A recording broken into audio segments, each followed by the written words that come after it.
If you have Oppo K13 Turbo 5G smartphone and you want to hide your applications, then this is the video for you. Open your settings, scroll down, select security and privacy, scroll down to the bottom and then select hide apps. Click on get started. Now firstly you have to set a privacy password. Select settings. You can set a 6-digit password or you can select a different password type. Here I'm selecting pattern. Draw your pattern, confirm your pattern, select question. Answer a security question and then click on done. Click on get started and then select access via dial pad. Click on settings. Now you have to set an access code to access your hidden application. Type your access code, but keep in mind you have to start your access code with hash and also end it with hash. For example, I'm selecting hash 1234 hash. Click on done and then select add apps.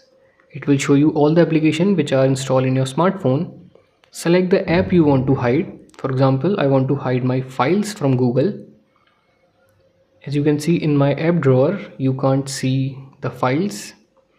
And if you want to access your hidden application, then open your dialer and then type your access code. Then it will show you the hidden application. So that's how you can hide and access your hidden application in Oppo K13 Turbo 5G smartphone.